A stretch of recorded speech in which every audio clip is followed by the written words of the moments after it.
Hi, doctor Balakrishnan here. സർവ്വസാധാരണ ഇപ്പോൾ ഒരു വലിയ പ്രശ്നം അസൂസ്പെർമിയ. നമ്മൾ പ്രതീക്ഷിക്കുന്നതിനെക്കാട്ടിലും വലിയ സംഖ്യയിലെ ആൾക്കാർക്ക് ഈ പ്രോബ്ലം ഉണ്ട്. അപ്പൊ എന്താണ് അസൂസ്പെർമിയ, എന്തുകൊണ്ട്? അസൂസ്പെർമിയ എന്ന് വെച്ചാൽ കൗണ്ട് 0, ബീജങ്ങളുടെ കൗണ്ട് 0. ഇത് ആദ്യം അസൂസ്പെർമിയ ആണോ എന്ന് കൺഫേം ചെയ്യണം. സിംഗിൾസ് ഒരു ടെസ്റ്റ് വെച്ച് നമുക്ക് ഒരിക്കലും ഇതിനെ വിശ്വസിക്കാൻ പറ്റില്ല. നമ്മുടെ ചിലപ്പോൾ കാര്യമായിട്ടുള്ള പനി, കാര്യമായിട്ടുള്ള ഫിസിക്കൽ മെന്റൽ സ്ട്രെസ്, ചിലപ്പോൾ അന്ന് എടുത്തത് നമുക്ക് കറക്റ്റ് ആയിട്ട് സുഖമായിട്ട് എടുക്കാൻ പറ്റിയില്ല എന്നുണ്ടെങ്കിൽ ചിലപ്പോൾ കൗണ്ട് ഭയങ്കരമായിട്ട് കുറവായിട്ട് ടെസ്റ്റ് ചെയ്യുമ്പോൾ ചിലപ്പോൾ അതിലൊരു ബീജം കിട്ടിയെന്ന് വരില്ല.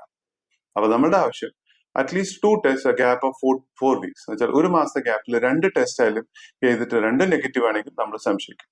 പിന്നെ നല്ലൊരു ഇൻഫെർട്ടിലിറ്റി ലാബിൽ പോയിട്ട് അതിലെ വെള്ളത്തിന്റെ അംശം ഫിൽട്ടർ ചെയ്ത് കളഞ്ഞിട്ട് വിത്ത് സെൻട്രിഫിക്കേഷൻ എന്ന് പറയും. നമ്മളിപ്പോ അരി ഒരു കഞ്ഞിന്റെ ഒരു ഗ്ലാസ്സിൽ എടുത്തിട്ട് അതിലെ വറ്റ് മാത്രം താഴെ കിടന്ന് നമ്മൾ വെള്ളത്തിന്റെ ടെസ്റ്റ് ചെയ്താൽ തീർച്ചയായിട്ടും വറ്റ് കാണില്ല.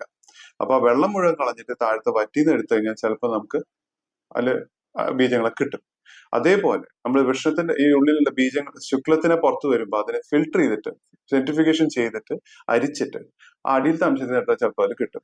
എന്തുകൊണ്ടുണ്ടാവും വെച്ചാൽ അസൂസ്പെർമിയ 2 തരത്തിലാവാം, ഒബ്സ്ട്രക്റ്റീവ് അല്ലെങ്കിൽ നോൺ ഒബ്സ്ട്രക്റ്റീവ്. ഇതില് വൃക്ഷങ്ങളാണ് ഈ കാണുന്ന വട്ടം. ഈ വൃക്ഷത്തിന്റെ ഉള്ളിൽ ബീജങ്ങൾ ഉണ്ടായിട്ട് അത് പുറത്തേക്ക് വരാൻ പറ്റാത്തൊരു സിറ്റുവേഷൻ ആണെങ്കിൽ അത് ഒബ്സ്ട്രക്റ്റീവ്. അപ്പൊ അതൊരു ഫിസിക്കൽ ബ്ലോക്കാണ്. അപ്പൊ ആ ബ്ലോക്കിനെ നമുക്ക് മാറ്റാൻ പറ്റില്ല, പക്ഷെ ഈ ബീജങ്ങളെ ഉപയോഗിച്ച് നമുക്ക് പ്രഗ്നൻസി ഉണ്ടാക്കാൻ പറ്റും. രണ്ടാമത്തെ നോൺ ഒബ്സ്ട്രക്റ്റീവ്, ഉള്ളിൽ ബീജങ്ങൾ ഉണ്ടാവുന്ന തന്നെ ഇല്ല. അത് ചിലപ്പോൾ ജന്മനാൽ അങ്ങനെ ആയിരിക്കാം.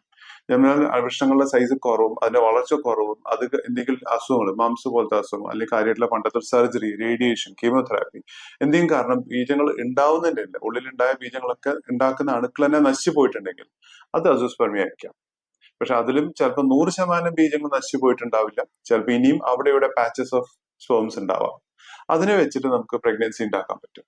അപ്പൊ തീർച്ചയായിട്ടും azoospermia is not end of the road. ഇനിയും വഴികളുണ്ട്. ഇവിടെ വഴി അവസാനിച്ചു എന്ന് വിഷമിച്ചിരിക്കേണ്ട ആവശ്യമില്ല. എത്രയോ പ്രാവശ്യം നമുക്ക് ഒരു കൗണ്ടും ഇല്ല എന്ന് പറഞ്ഞിടത്തുനിന്നും ബീജങ്ങൾ കുത്തിയെടുക്കാൻ പറ്റാറുണ്ട്.